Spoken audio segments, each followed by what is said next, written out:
Okay doctor, ಇನ್ನು operation ಮಾಡಿಸ್ಕೊಂಡಿರ್ತಾರೆ ಕೆಲವರು, ಅಂಥವರು ಕೂಡ ಹೋಮಿಯೋ ಕೇರ್ನಲ್ಲಿ ಚಿಕಿತ್ಸೆಯನ್ನು ಪಡಿಬಹುದಾ ಅಥವಾ ಅದರಿಂದ ಏನಾದರೂ ಸಮಸ್ಯೆ ಉಂಟಾಗತ್ತಾ? ಡೆಫಿನೆಟ್ಲಿ. ಈಗ ಆಪ್ರೇಷನ್ ಅಂತ ಅಂದರೆ ಒಂದು ಹಂತದಲ್ಲಿ ಒಂದು ಜಾಗದ ಒಂದು ವೇನ್ ತುಂಬ ವೀಕ್ ಆಗಿ ಬಲ್ಜ್ ಆಗಿದೆ ಅಂತಂದಾಗ ಅದನ್ನ ಆಪ್ರೇಟ್ ಮಾಡಿ ಅವರು ಅದನ್ನು ಸರಿ ಮಾಡಿರ್ತಾರೆ.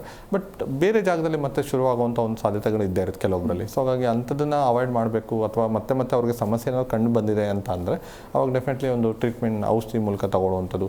ಇದಾಗೆ ಮೆಡಿಸಿನ್ಸಲ್ಲಿ ಹೇಳಿದಾಗೆ ಬ್ಲಡ್ ಸರ್ಕ್ಯುಲೇಷನ್ ಇಂಪ್ರೂವ್ ಮಾಡೋ ಥರ, ಒಂದು ವೆನ್ಸಿನ ಎಲಾಸ್ಟಿಸಿಟಿ ಇಂಪ್ರೂವ್ ಮಾಡೋ ಥರ, ಅಥವಾ ಆ ಒಂದು ವ್ಯಾಲ್ಸ್ ವೀಕ್ ಆಗ್ತಾ ಇರೋದನ್ನು ಸ್ಟ್ರೆಂಥನ್ ಮಾಡೋ ಥರ ಒಂದು ಮೆಡಿಕೇಷನ್ಸ್ ಕೊಡೋದ್ರಿಂದ ಸೊ ಡೆಫಿನೆಟ್ಲಿ ಆ ಒಂದು ಹಂತಕ್ಕೆ ತಲುಪೋದನ್ನು ಅವಾಯ್ಡ್ ಮಾಡೋದ್ರ ಜೊತೆಗೆ ಅದನ್ನ ಸರಿಪಡಿಸೋ ಥರ ಒಂದು ಔಷಧಿ ಕೊಡೋದ್ರಿಂದ ಹೆಲ್ಪ್ ಆಗೇ ಆಗುತ್ತೆ. ಬಟ್ ಅದು ಮೆಡಿಸಿನ್ಸ್ ತೊಗೊಳ್ತಾ ಕೆಲವೊಂದು ಹೇಳಿದಾಗೆ ಮುಂಚಿನ ಥರ ಹೆಚ್ಚೊತ್ತು ನಿಂತ್ಕೊಳ್ಳೋದನ್ನ ಅವಾಯ್ಡ್ ಮಾಡಬೇಕಾಗತ್ತೆ, ಅಥವಾ ಸ್ಟಾಕಿಂಗ್ಸ್ನ ಯೂಸ್ ಮಾಡೋವಂಥದ್ದು. ಈ ಸ್ಟಾಕಿಂಗ್ಸ್ ಕೂಡ ಅಷ್ಟೇ ಯೂಸ್ ಮಾಡೋದಕ್ಕೆ ಸರ್ಟನ್ ಲಿಮಿಟೇಷನ್ಸ್ ಬರುತ್ತೆ. ಸಪೋಸ್ ಈಗ ಅವ್ರಿಗೆ ಕಾಲಲ್ಲಿ ಊತ ಬಂದಿದೆ, ವೇನ್ಸ್ ತುಂಬ ಸಿವಿಯರಾಗಿ ಬಲ್ಜ್ ಆಗಿದೆ ಅಂದಾಗ ಆವಾಗ ಸ್ಟಾಕಿಂಗ್ಸ್ ಅಡ್ವೈಸ್ ಮಾಡೋಕ್ಕೆ ಬರೋದಿಲ್ಲ. ಸೊ ಹಾಗಾಗಿ ಪ್ರತಿಯೊಂದು ಡಿಸೀಸ್ ಕಂಡೀಷನ್ಸಲ್ಲೂ ಕೆಲವೊಂದು ಗೈಡ್ಲೈನ್ಸ್ ಅಥವಾ ಪ್ರೋಟೋಕಾಲ್ಸ್ನ ಫಾಲೋ ಮಾಡಬೇಕಾಗುತ್ತೆ. ಅವರ ಒಂದು ಡಿಸೀಸ್ ಕಂಡೀಷನ್ ಏನಿದೆ, ಯಾವ ಏಜಲ್ಲಿ ಶುರುವಾಗಿದೆ, ಕ್ಲಿನಿಕಲಿ ಯಾವ ಕಂಡೀಷನ್ ಯಾವ ಥರ ಇದೆ ಎಲ್ಲ ತಿಳ್ಕೊಂಡಾಗ ಅದಕ್ಕೆ ಸೂಕ್ತವಾದಂಥ ಒಂದು ರೆಕಮೆಂಡೇಷನ್ ಕೊಡುವಂಥದ್ದು, ಜೊತೆಗೆ ಅವರಲ್ಲಿರುವಂಥ ರಿಸ್ಕ್ ಫ್ಯಾಕ್ಟರ್ಸ್ ಏನಿದೆ ಅದನ್ನ ಸರಿಪಡಿಸೋ ಥರ, ಮೇಂಟೈನಿಂಗ್ ಫ್ಯಾಕ್ಟರ್ಸ್ ಅಂತ ಹೇಳ್ತೀವಿ, ಸೊ ಅದನ್ನು ಸರಿಪಡಿಸೋ ಥರ ಒಂದು ಸಜೆಷನ್ಸ್ ಆಗಿರ್ಬೋದು, ಅದಕ್ಕೆ ಪೂರಕವಾಗಿ ಮೆಡಿಕೇಷನ್ಸ್ ಆಗಿರ್ಬೋದು, ಎಲ್ಲದೂ ಕೊಡೋದ್ರಿಂದ ನಿಧಾನಕ್ಕೆ ಕಡಿಮೆನೂ ಆಗುತ್ತೆ, ಕ್ಯೂರ್ ಕೂಡ ಆಗುತ್ತೆ ಅಂತ ಹೇಳ್ಬೋದು.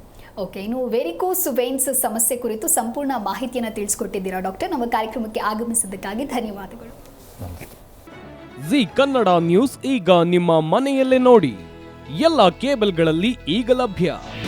ನಿಮ್ಮ ನೆಚ್ಚಿನ ಜಿ ಕನ್ನಡ ನ್ಯೂಸ್ ಈಗ ಸನ್ ಡೈರೆಕ್ಟ್ ನಲ್ಲಿ number 292, Tata play number 1664, Jio TV number 1334, NXT digital number 30, N cable number 30, city networks 51, U digital number 162, GTPL number 17, Rockline telecommunications number 42, Shri Basaveshwara cable number 168, rural cable network 60, Vinayaka digital 57, Abhishek cable 821, city channel 53, Siddeshwara cable network 57, ವಿ4 digital infotech 628, Surya digital networks 53, Gajanan digital number 836, Malnad infotech private limited number